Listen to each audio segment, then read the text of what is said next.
સૌથી પહેલા તો રાજકોટ શહેરના નગરજનોને દિવાળીની હાર્દિક શુભકામનાઓ અમે પાઠવીએ છીએ।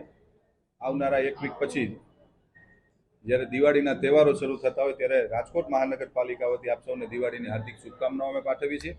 આજ રોજ રાજકોટ મહાનગરપાલિકાની સ્ટેન્ડિંગ કમિટીની બેઠક હતી। આ બેઠકની અંદર રાજકોટ શહેરના 18 વોર્ડની અંદર 418 કરોડ 74 લાખ જેવી માતબર રકમના ખર્ચે રાજકોટ શહેરના અલગ અલગ વોર્ડની અંદર વિકાસ કામોને આજે મંજૂરીની મહોર આપવામાં આવી છે।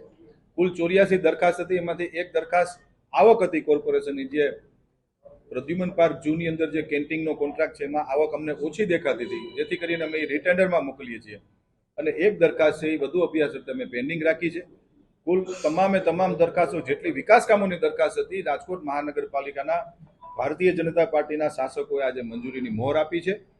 અને આવનારા દિવસોની અંદર આ 418 કરોડના જે વિકાસ કામોને અમે મંજૂરી આપી છે, મોટા પ્રમાણની અંદર રાજકોટ શહેરની અંદર વિકાસ કામો અમે લોકો કરવા જઈ રહ્યા છીએ। સ્માર્ટ સિટીમાં એક હોસ્ટેલ સમગ્ર ગુજરાતની અંદર સૌથી પહેલું અને આધુનિક વર્કિંગ વુમન હોસ્ટેલ બનાવવાની પણ આજે એક સુંદર અને સારી દરખાસ્ત હતી કે જે પ્રથમ વખત એક 5 સ્ટાર રેટેડ બહેનો માટેની 95 રૂમની એક વર્કિંગ વુમન હોસ્ટેલ બનાવવાની દરખાસ્ત હતી કે રાજકોટ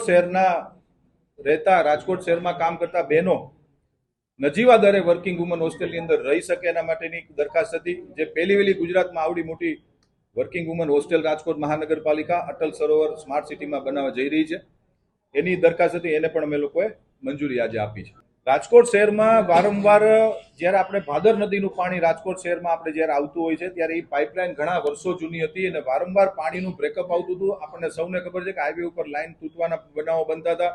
રાજ્ય સરકારમાં માનનીય મુખ્યમંત્રી શ્રી ભૂપેન્દ્રભાઈ પટેલ અને પાણી પુરવઠા મંત્રી કુંવરજીભાઈ બાવળિયા સાહેબને અમે લોકો પદાધિકારીઓએ રજૂઆત કરી હતી, તેના ભાગરૂપે અમને મંજૂરી આપવામાં આવી છે।